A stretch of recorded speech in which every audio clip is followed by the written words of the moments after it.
Hey everyone, welcome back to the channel. Today is Thursday, and it is an absolutely wild day to be talking about Port Charles.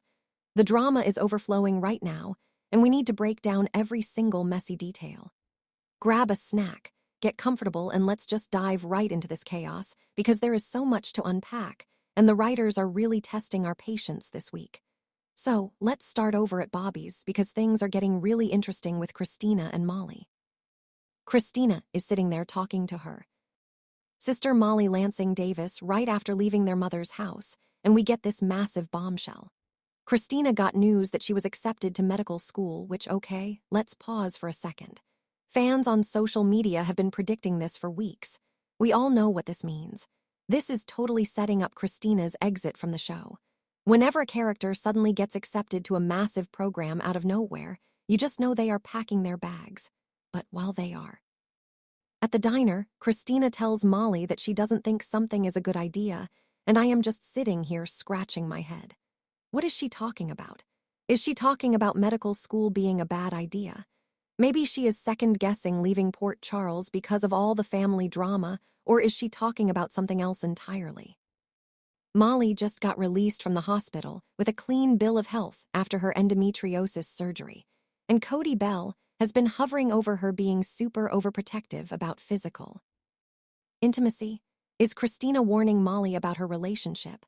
Or maybe she's warning her about something to do with their mom, Alexis, who is currently stressing out over Danny Morgan trying to join the mob. Honestly, the writers are being so vague here. But you guys know how this goes. They drop a cryptic line, and then we have to wait a week to find out what it actually means. But let's pivot to the absolute train wreck that is Curtis Ashford. Oh my God, Curtis. I cannot even begin to explain how frustrated I am with this man right now. Curtis is giving Jordan Ashford updates about his whole arrest situation. Jordan is still recovering from that horrific car crash on Route 91, and she is sitting there listening to her ex-husband talk about how he basically destroyed another man's life. In response to her questions, Curtis literally tells her that Isaiah Gannon wanted to fight, and he gave him what he asked for. I mean, really? Are we serious right now? Curtis shows absolutely zero remorse whatsoever for what he did to Isaiah at the Metro Court Gardens. None. He slugged Isaiah so hard that the man fell against the table and crushed his hand. The man is a surgeon. That is his entire livelihood. And Curtis is just standing there with this attitude like Isaiah had it coming. He takes no responsibility for his bad behavior, just totally ridiculous. A complete mess. He is acting like a jealous, territorial teenager instead of a grown man who is about to have a baby. And maybe I'm being too harsh. Maybe Isaiah really did cross a massive line by being at Portia's baby exam. Okay, that's not a dramatic, but you get what I mean. Isaiah baited him, but Curtis escalated to physical violence. And now Isaiah sustained other injuries on top of the crushed hand. His cheek is visibly bruised. He might never be able to operate again. And Curtis is just shrugging it off. What is he thinking? Who actually believes this is going to end well for him? So, over at the PCPD, the reality of the situation is hitting hard. Jordan's good friend, acting district attorney Justin Turner, is asking questions. Justin is sitting down with Portia Robinson and Isaiah, and things are incredibly tense. Justin is feeling torn. She is Jordan's friend, but she has to uphold the law. And Isaiah is the victim here. So she asked Portia if she agrees with Dr. Gatlin's account of the events. Just put yourself in Portia's shoes for a second. She's pregnant with Curtis's baby. She is supposed to be having a baby shower soon, which Trina is trying to convince her not to cancel. And now she is sitting in a police station listening to her boyfriend give a victim impact statement because her baby daddy ruined his surgical career. It is just off the charts. Justine knows that if a prosecution's going to go forward, she has to have both sides of the story. The offenders and the victims. Even though the case might not be coming to court immediately, she is clearly getting the victim impact statement from Isaiah right now. And Portia is probably going to rant about how Curtis ruined everything. I honestly don't see how Curtis avoids prison time for this. He ruined a doctor's career over male ego. But let's move on to the other massive headache in Port Charles right now. Lulu and Dante. So back at Lulu's house, she is with Dante Falconry and they're deep in discussion about Rocco running away with Britt Westbourne. And Lulu has a question. She wants to know if Dante thinks they can bring in the FBI. The FBI. You guys, I actually laughed out loud at this.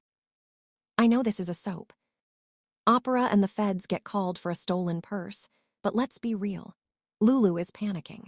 Harrison Chase traced Britt's ticket to Berlin, but there is absolutely no record of Britt actually using her ticket. So they didn't fly to Berlin. They are likely still in the United States.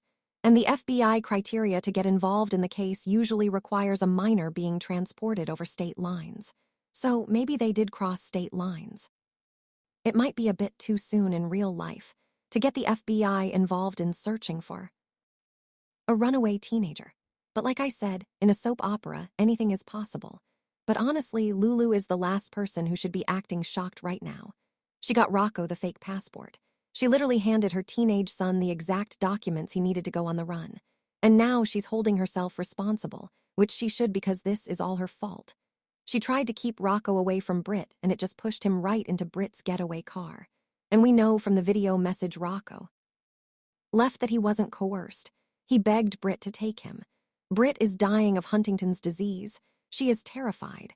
She locked poor Elizabeth Baldwin in a closet, smashed their phones, and sped out of town. It is a chaotic nightmare, and Dante is sitting there trying to figure out the best move. What is not a good idea in this case is getting the WSB involved. Do not call the WSB with Jack Brennan and Valentin Cassadine playing their little spy games and Jocelyn Jacks somehow caught up in all of it. The WSB is the absolute worst agency you could invite into your family drama right now. Dante knows this. He also has that fake Nathan West guy who he knows is actually Cassius. Faison pressured him to use Sonny's mob connections to hide Rocco from Ross Cullum. So Dante is just surrounded by bad options. Which brings us to the mob boss himself. Sonny Corinthos is in his office at Pizzullo's, not his main place, but the restaurant office. And he's on the phone providing reassurance to someone. He tells the person, "You sit tight. I will take care of everything." I have heard Sonny say that exact phrase probably 1,000 times over the years, and it always means someone is about to have a very bad day. But who's he talking to? There is a very good possibility that he is still talking to Laura Collins. Laura and Sonny have been discussing how to get Pascal to turn on Jen Sidwell. Sidwell is a total psychopath. He shot Professor Henry Dalton right in the living room of Windermere, and Pascal helped him cover it up. Britt called Sonny right before she went on the run and gave him that piece of information. So now Sonny and Laura have leverage, and during their brainstorm, they actually brought up Lucas Jones' name as a possible inside person to help in the process of taking down Sidwell. Lucas. I mean, what? Lucas Jones is a mob inside man. Lucas doesn't even like Sonny. He hates the mob. He blames the mob for so much of the pain in his life, but Laura is his uncle Luke Spencer's widow. Lucas loved Luke, and Lucas is currently mourning Marco Rios, who proved himself to Lucas and lost his life for it. And Marco was Sidwell's son. So maybe Lucas has enough grief and anger right now to actually agree to this crazy plan. It's a huge risk. Wait, no. Maybe he meant something else. Maybe Sonny isn't talking to Laura at all. He could also be talking to Dante or Lulu about the Rocco runaway situation. Dante was debating whether to cross the line and ask Sonny for help to make Rocco disappear so Ross Cullum couldn't find him. Cullum has this wrong hunch that Jason Morgan's son Danny shot him, but Lulu thinks Cullum might have figured out it was actually Rocco. So maybe Sonny is telling Dante to sit tight and let him handle Cullum and the search for Britt. Nevertheless, Sonny says he can handle this on his own. Because of course he does. Sonny always thinks he can handle it on his own even when Jason Morgan isn't around to do the heavy lifting. Ethan Lovett just came back to town, asking Sonny for a job so he can take out Sidwell, but Sonny told Ethan to hold